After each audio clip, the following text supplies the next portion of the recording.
Bonjour tout le monde, désolée, je suis arrivée en retard. Je m'appelle Violette Perrotte et je suis la directrice générale des Maisons des Femmes du réseau Restart, et dont je vais vous parler un petit peu du modèle parce que c'est un modèle de prise en charge plutôt sanitaire des femmes victimes de violences et de leur suivi. Et c'est un modèle qui se déploie un peu en France. Donc voilà, on s'est dit que c'était pertinent de vous présenter le modèle aujourd'hui. Et je suis ravie d'être accompagnée de mes collègues qui vont faire aussi des présentations très intéressantes. Donc je suis ravie d'être là. Voilà mon beau PowerPoint. Est-ce que je peux passer les slides ou pas? Sinon ça va être compliqué. Je teste ce bouton, on ne sait pas ce qui va se passer. Eh ben voilà, magnifique. Bon, j'ai mis un peu de chiffres pour commencer. Alors, c'est pas très réjouissant. On est un vendredi matin, mais en même temps, c'était la semaine du 25 novembre. On en entend pas mal parler. Et donc, je remets ces chiffres. Vous êtes tous des professionnels, donc vous les connaissez sûrement. Mais c'est toujours bien un peu de les rappeler pour remettre un peu le contexte de pourquoi on fait ce qu'on fait, pourquoi on continue de se mobiliser. Moi, dans mon entourage, je ne sais pas si c'est votre cas, mais cette semaine, j'ai beaucoup entendu des « ouais, mais quand même, il y a beaucoup de moyens qui sont donnés aux droits des femmes, et puis depuis MeToo, on n'entend parler que de ça, etc. » Donc j'aime bien ressortir les chiffres aussi pour montrer que c'est toujours un problème d'actualité, ce qui est une évidence pour nous qui travaillons dans ce milieu, mais ce qui ne l'est pas pour le grand public, et donc c'est toujours bien de le rappeler. Le modèle de la Maison des Femmes, donc, il s'est basé sur un constat assez simple, celui plutôt de médecin. La personne qui est à l'origine du modèle, c'est une gynécologue obstétricienne qui s'appelle Rada Hatem, et qui, à l'époque où elle a monté la Maison des Femmes, la première à Saint-Denis, était chef de la maternité de l'hôpital de La Fontaine, qui est le grand hôpital de Saint-Denis, et qui a fait un constat qui, encore une fois, va vous paraître évident aujourd'hui et qui l'est un peu plus, mais qui était de dire, dans sa patientèle, dans les femmes qui venaient la consulter en tant que médecin, il y avait énormément de patientes qui commençaient à lui parler, dans le cadre de la consultation médicale, de plein de choses qui dépassaient le motif médical pour lequel elles étaient venues.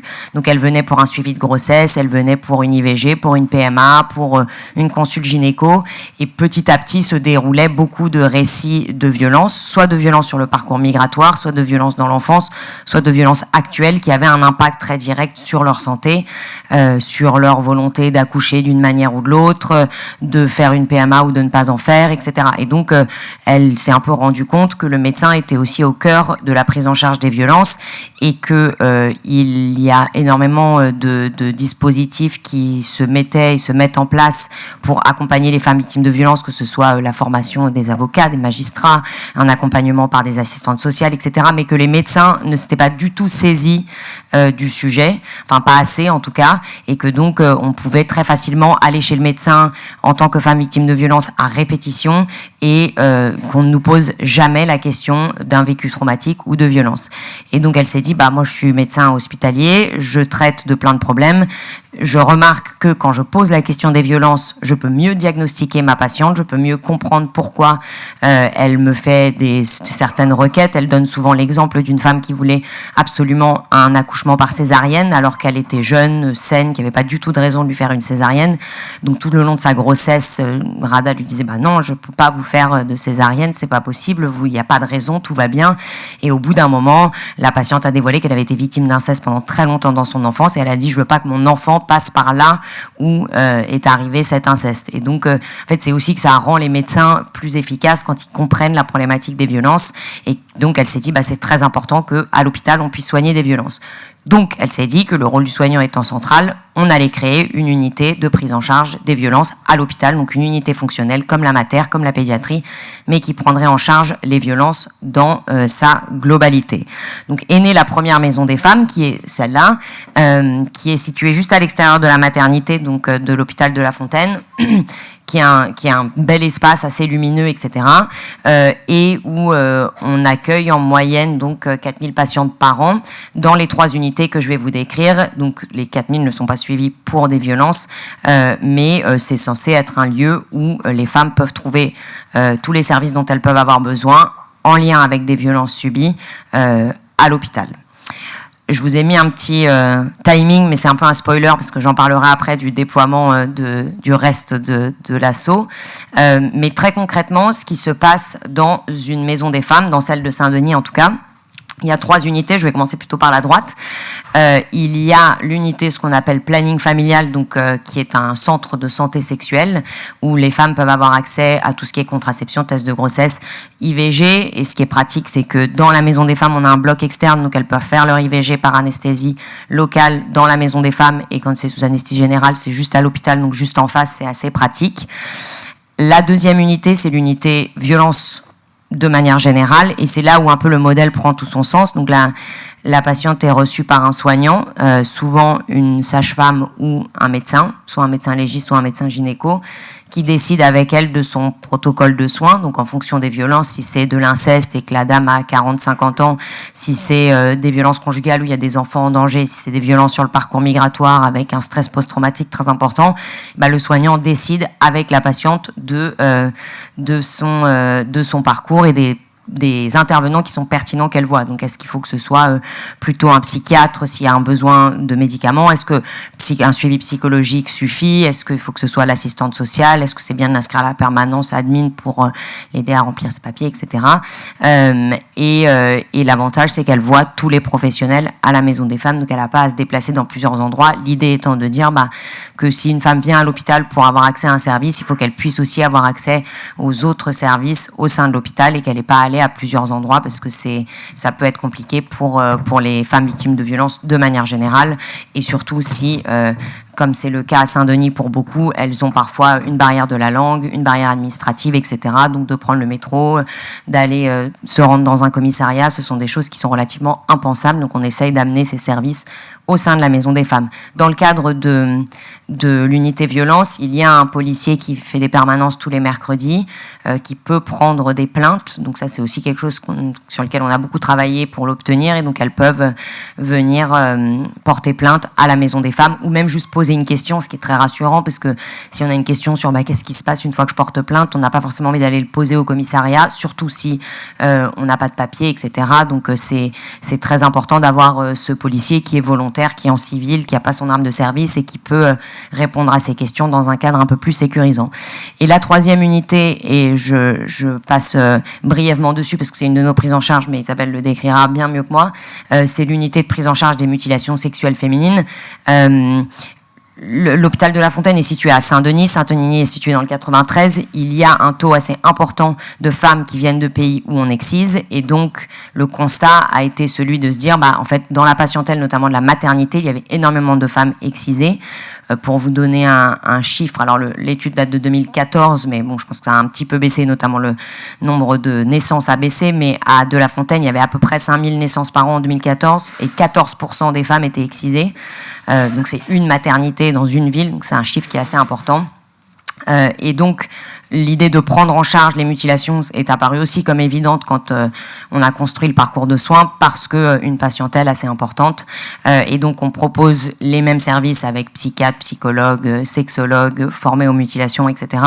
Mais aussi, et quand c'est nécessaire, une chirurgie, une proposition de chirurgie réparatrice si c'est pertinent. Mais c'est pas toujours le cœur de la prise en charge, mais c'est possible de le faire. Et vu qu'on est dans l'hôpital et d'aller au bloc, c'est assez facile. Donc voilà. Il y a aussi quelques ateliers psychocorporels qui font partie intégrante du parcours de soins et qui permettent aux femmes aussi de se reconstruire par une autre manière que les consultations individuelles. L'unité qui s'est rajoutée ensuite et qui est quelque chose dont on est assez fier et qu'on aimerait bien pouvoir dupliquer dans d'autres maisons des femmes, c'est l'unité Coralis qui permet, et ça vous devez le savoir aussi, mais le recueil de preuves sans plainte, pour le dire très simplement. Donc aujourd'hui, normalement, quand on subit un viol ou une agression sexuelle, pour se faire prélever ces preuves, normalement le processus compris de tous, c'est d'aller d'abord porter plainte et la police demande sur réquisition une collecte de ces preuves et donc ensuite il faut se rendre dans une unité médico-judiciaire pour avoir son prélèvement de preuves. ce processus est compliqué. Heureusement, maintenant, dans certaines UMJ, et ça se répand, on peut y aller sans réquisition, donc c'est très pratique. Les UMJ sont, comme tous les autres, manquent de moyens, donc parfois c'est un peu compliqué à mettre en place, et même quand c'est théoriquement légal, ça peut être un peu compliqué. Donc on a signé une convention avec le parquet de Bobigny pour que les femmes puissent venir directement, et c'est né aussi du fait que beaucoup de femmes, suite à leur viol ou leurs agressions, allaient aux urgences gynéco en se disant bah moi je vais voir ce qui me paraît être évident, je me rends aux urgences de la mater, et les médecins étaient démunis en disant bah moi je peux pas en fait vous prélever ni vous toucher parce que vous êtes une preuve en tant que telle, et donc ça peut en fait faire baisser vos chances si je le fais mal et si le certificat n'est pas retenu, etc. Donc on a vraiment voulu signer cette convention pour que, au lieu d'aller aux urgences mater, elles aillent juste en face et on puisse les prélever en toute légalité. Donc ce qu'on appelle viol ou agression sexuelle récente, c'est les 5 jours qui précèdent. On peut aussi, et on le fait beaucoup, collecter les produits d'interruption volontaire de grossesse, soit sur réquisition, soit sans réquisition, et les garder aussi, parce que ce sont des preuves très tangibles, puisqu'il y a de l'ADN dedans.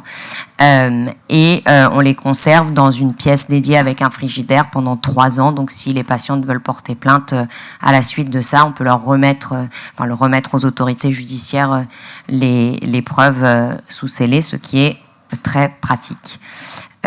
Voilà. Alors, je passe rapidement parce que c'est pas... mais je pense que c'est intéressant sur la duplication d'un modèle de prise en charge.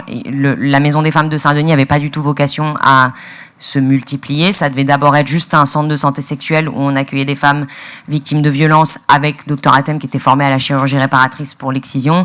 Et petit à petit, en fait, c'est devenu un modèle, mais ça s'est vraiment construit petit à petit. Et notamment grâce au soutien de l'IGAS qui est venu faire un rapport en expliquant qu'il fallait dupliquer le modèle dans les hôpitaux. Et donc, au bout d'un moment, l'ARS a déployé une MIG, une mission d'intérêt général, pour financer des dispositifs similaires. Et très rapidement, il y a d'autres équipes hospitalières qui sont venues nous voir en disant bah moi je suis gynéco, je suis médecin légiste, j'aimerais bien créer quelque chose de similaire, est-ce qu'on peut réfléchir ensemble, est-ce qu'on peut faire la même chose? Donc on a écrit un cahier des charges très détaillé, des fiches de poste, des parcours de soins, et au début c'était un peu bah oui on vient dans votre hôpital, on vous montre comment nous on a fait, et puis petit à petit on l'a créé en réseau, donc c'est un collectif qui s'appelle Restart et qui aide d'abord et avant tout à fédérer ce réseau et aux maisons des femmes de se structurer. C'est pas facile de créer une unité hospitalière.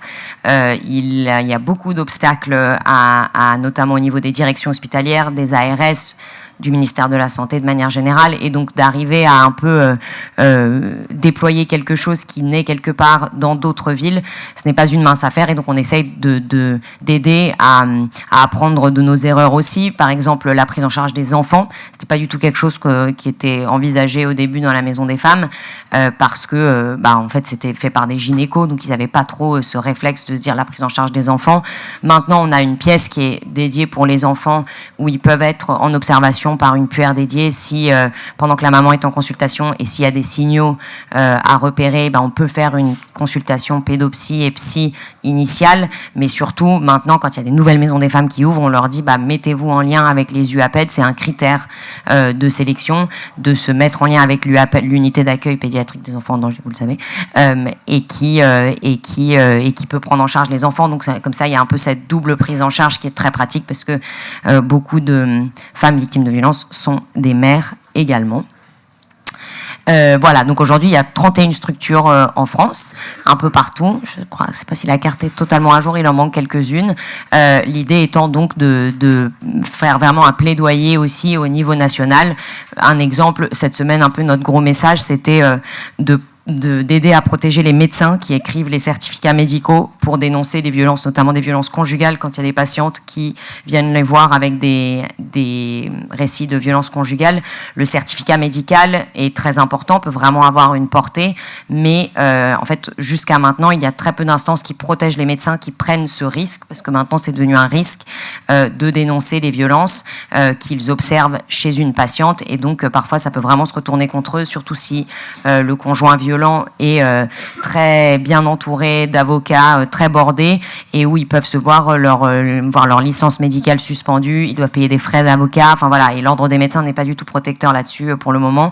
Donc on a signé une tribune pour que les conjoints violents ne puissent plus directement faire suspendre un médecin parce qu'il a écrit un certificat médical, et parfois ça va vraiment à dire il a oublié un guillemet en disant je vois que madame, ouvrez les guillemets, ou il a pas mis la virgule ou machin, et ça peut vraiment décrédibiliser les soignants, et donc de dire le conjoint violent ne pourra plus directement attaquer le médecin, mais devra passer par des instances, donc soit les ARS, soit l'ordre des médecins. Enfin voilà, donc ça c'est des choses qu'on peut porter aussi au niveau national et qui peuvent vraiment faire avancer la prise en charge des femmes victimes de violences par le biais de la santé.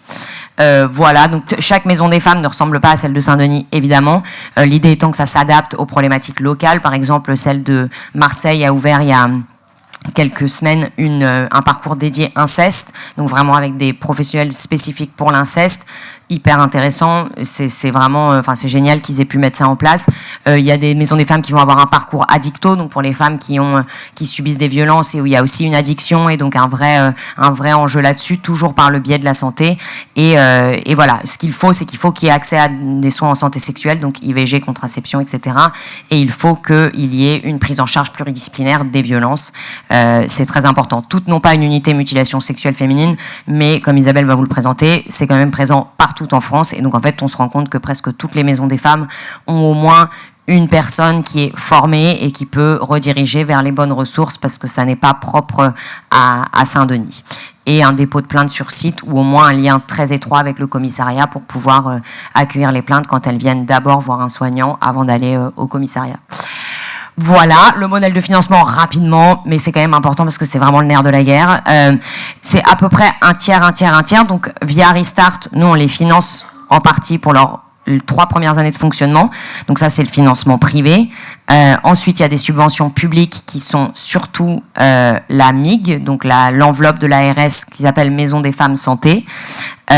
Et ensuite, c'est la rémunération par l'activité, donc ce qu'on appelle la T2A, puisque c'est beaucoup de soignants qui interviennent, donc c'est à peu près financé comme ça, une maison des femmes. Après, ça dépend beaucoup entre celle de Bourg-en-Bresse et celle de Marseille, il y a de vastes différences, mais c'est à peu près ça.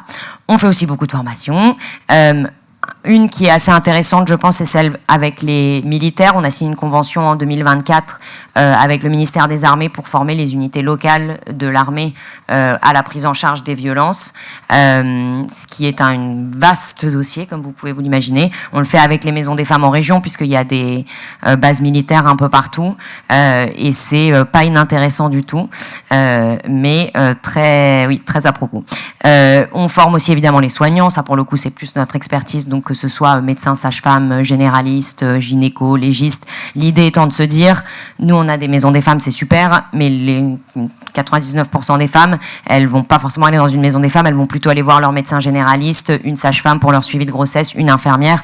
Et si ce soignant il est formé, et notamment formé à poser la question des violences systématiquement, on peut vraiment détecter plus facilement les violences. L'idée étant de se dire, c'est pas le rôle du médecin d'être psychologue et d'écouter pendant 2h30 une patiente raconter son vécu de violence. Ils n'ont pas le temps, ils sont pas en capacité et c'est pas leur travail, mais de leur donner des outils pour pouvoir cadrer un peu l'écoute et l'accueil du récit, et qu'ensuite ils puissent se rediriger vers les structures. La police nationale et municipale, les sapeurs-pompiers de Paris aussi, les entreprises et les élèves. Donc ça, c'est dans le cadre de nos missions, notamment du centre de santé sexuelle, de faire de l'EVARS en élémentaire, collège et lycée, en fait, pour les 3, et pour essayer de ne pas avoir ces problèmes éternellement.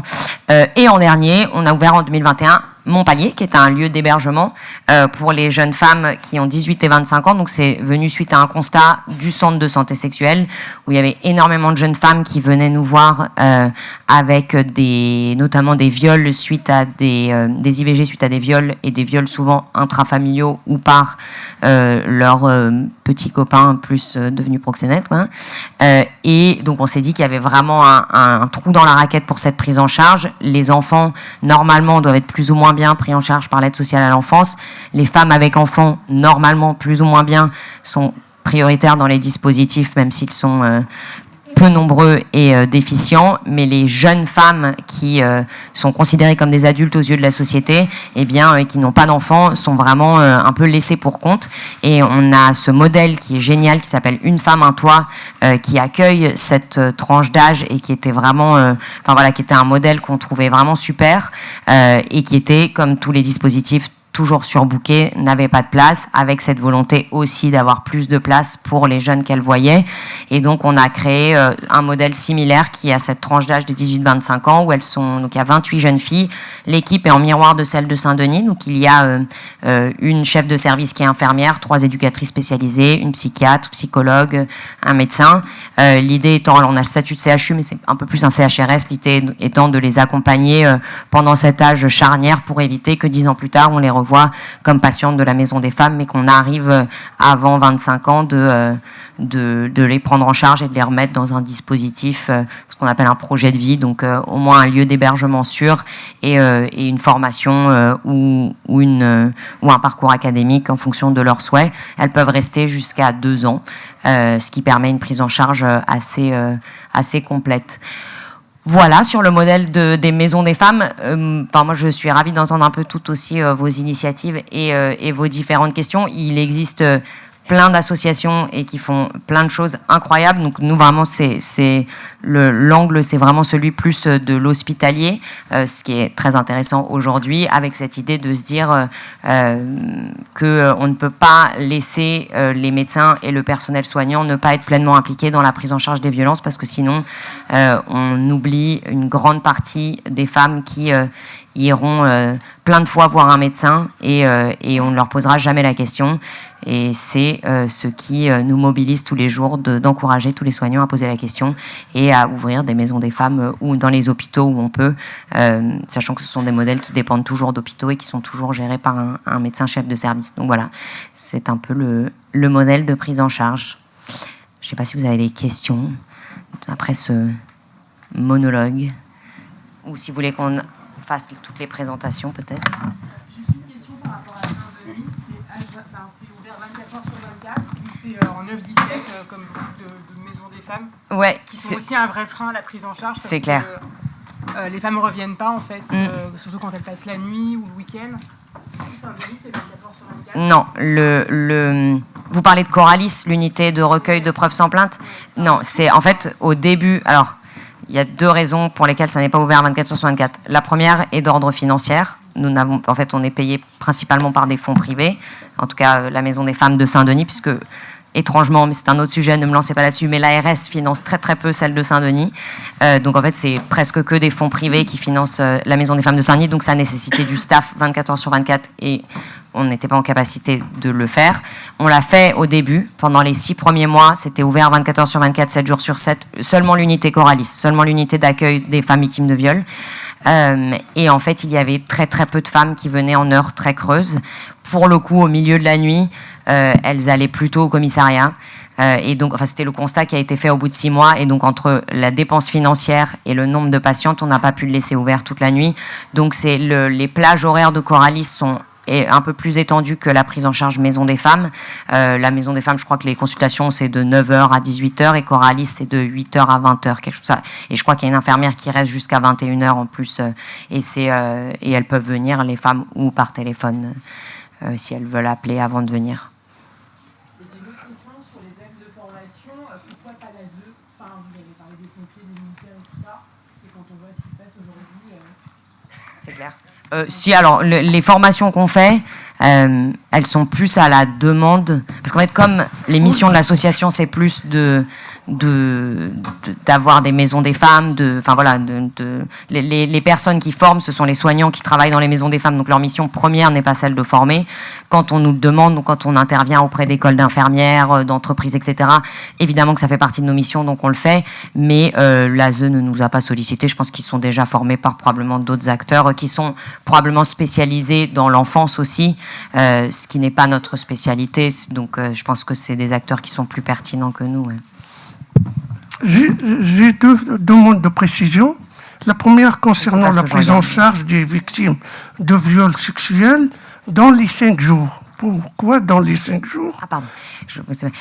Pour des raisons de préservation de preuves, donc c'est arbitraire. Après, si elle vient une semaine après, elle peut venir sans souci. C'est ce qu'on appelle récent dans le cadre de collecte de preuves, notamment parce que vraisemblablement, ensuite, après 5 jours, elle aura probablement lavé ses vêtements, elle se sera probablement douchée. Alors elle peut venir si elle a des bleus qui apparaissent après, des choses comme ça, pas de souci. Mais pour ce qui est la collecte de preuves, notamment de sperme, de lésions, de vêtements, de cheveux, enfin le cheveu on peut le faire plus tard, mais d'urine, de sang, tout ce qu'on fait dans l'unité Coralis, il y a quand même un timing qui est assez important à respecter. Donc c'est de cet ordre-là. Après, elles peuvent venir en tant que patientes, mais le Coralis c'est censé être plutôt de l'urgence. Vous avez parlé de l'accompagnement de la police municipale. Est-ce que c'est juste à Saint-Denis ou bien est-ce qu'il y a une réglementation des compétences de la police municipale sur tous les territoires et ceci dit en comparaison par rapport à l'intervention de la police nationale? Alors, le policier qui intervient tous les mercredis, c'est un policier national parce que seul lui est habilité à prendre une plainte. En revanche, un truc génial qu'on a fait avec la police municipale, c'est qu'ils viennent en stage d'observation une semaine à la Maison des Femmes. Donc, ils mettent une blouse et ils sont là, ils observent, voir comment ça se passe, une prise en charge de femmes victimes de violences. Et ça change vraiment la donne. On voit vraiment un changement à Saint-Denis avec le rapport avec la police. Quand des policiers sont venus, ils en parlent ensuite. Enfin, vraiment, ça change beaucoup. Ce qui est mis en place au niveau de la police, c'est toujours propre au territoire. Par exemple, même la collecte de preuves sans plainte, ça ne peut pas se faire au niveau national. Enfin, ça pourrait, si à la bonne volonté de nos gouvernements. Mais pour l'instant, c'est à la bonne volonté de préfecture et du parquet local. Même chose pour la police. En revanche, l'avantage maintenant d'avoir un vrai réseau, c'est que quand une maison des femmes ouvre dans un hôpital, c'est compliqué pour les services de police de dire non, on peut pas, c'est compliqué, etc. Parce qu'elles peuvent dire dans 17 autres maisons des femmes, il y a une permanence policière où au moins on a un numéro et on peut appeler, où vous venez à chercher la patiente si c'est des délégués police-population. Enfin voilà, ça dépend des dispositifs, mais c'est des choses qui se font plutôt au niveau local, plutôt au bon vouloir de l'organisation interne, ce qui est toujours un peu compliqué. C'est la même chose pour les VARS en fait. Enfin, c'est tous ces dispositifs, c'est souvent quand même grâce à des personnes motivées et mobilisées. C'est la même chose pour la police. En revanche, l'idée de pouvoir faire un dépôt de plainte hors les murs dans une maison des femmes, ça c'est un dispositif qui est légal, qui existe, donc c'est facile à mettre en place en fait dans une maison des femmes, mais ça dépend du bon vouloir de... Donc si j'ai bien compris, ça ne relève pas de la compétence de la police municipale, et pour vous c'est un plaidoyer pour que ce soit intégré. C'est bien ça? Non, les polices municipales peuvent pas prendre de plainte. C'est vraiment la police nationale partout, mais les maisons des femmes, il y a pas de police municipale partout déjà, et elle n'est pas toujours habilitée de la même manière. C'est vraiment au bon vouloir du maire.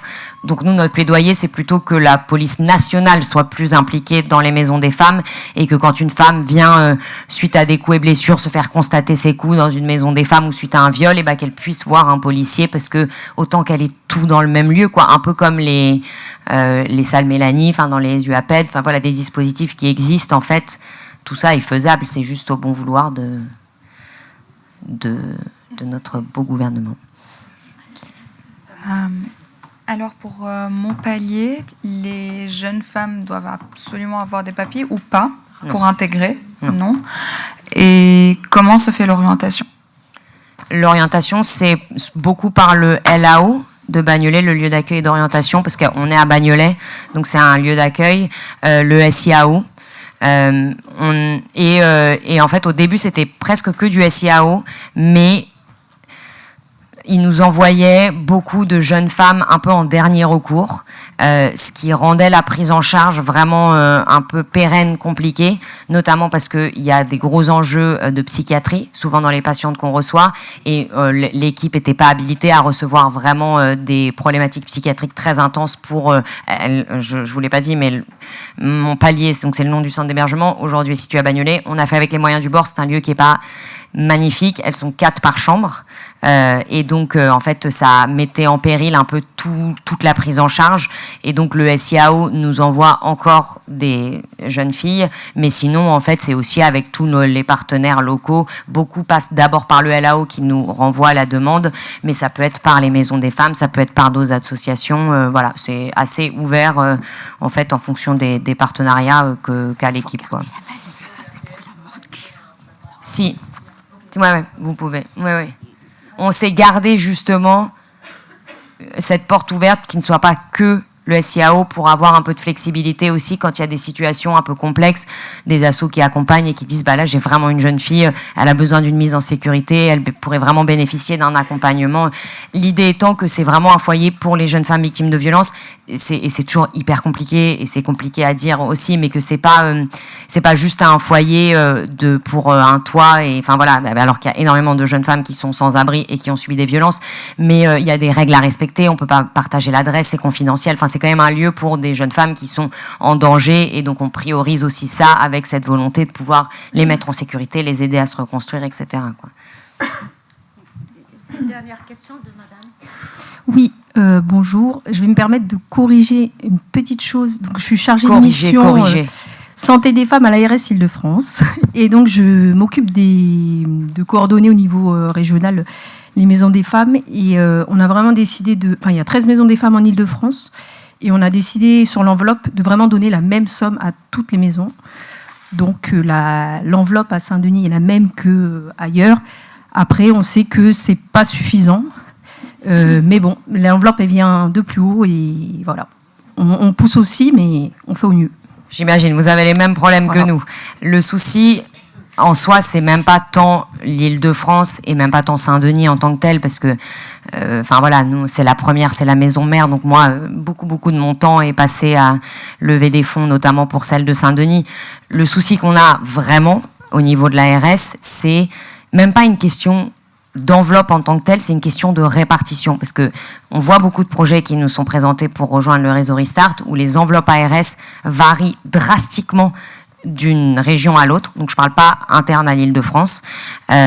Et où, en fait, il n'y a pas trop de cohérence dans les montants des enveloppes d'un lieu à l'autre et on a du mal, et on est allé voir la DGOS et on est allé voir tous les ministres de la Santé, vraiment, et de comprendre mais comment est-ce que sont prises ces décisions du montant de l'enveloppe quand il y a une maison des femmes qui est pas ouverte tous les jours par exemple, où c'est une équipe qui est plus petite et où il y a à côté, dans la ville d'à côté, une grosse structure avec vraiment une unité hospitalière, avec une médecine légale, etc. et où l'enveloppe est pas du tout la même. Donc c'est plus cette idée de compréhension, de cohésion, de partage de l'enveloppe en tant que telle, que de dire il faut évidemment qu'on veut tous plus. J'imagine que vous voulez plus pour les maisons des femmes. Je veux dire, tout le monde veut la même chose, mais c'est plus une question de répartition territoriale par région et c'est très difficile d'aller voir l'ARS des ARS, en fait, d'aller voir en haut et dire mais comment est-ce que sont prises ces décisions de partage d'enveloppe, etc. C'est plus ça, c'est plus une question de communication et de transparence sur ces répartitions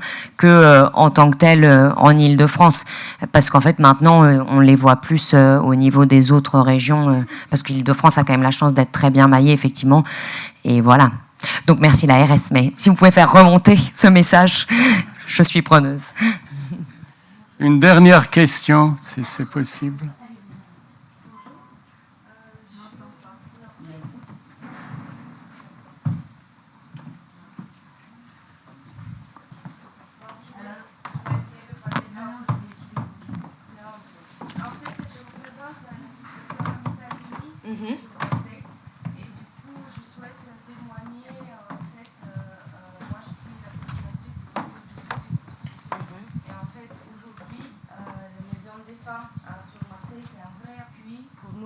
Et on a en fait un échange extraordinaire et on a déjà 2 personnes qui sont rentrées dans le parcours en fait, la Maison des Femmes, il a mis en place des intervenants de santé prévention et en fait qui est une formation au niveau universitaire qui dure 1 an et on a déjà 2 personnes qui sont diplômées de l'année dernière.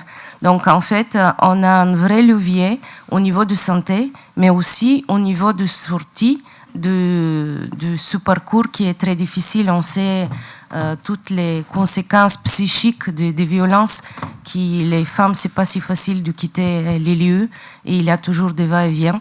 Mais en fait, aujourd'hui, on réussit grâce à cette prise en charge qui est très complète.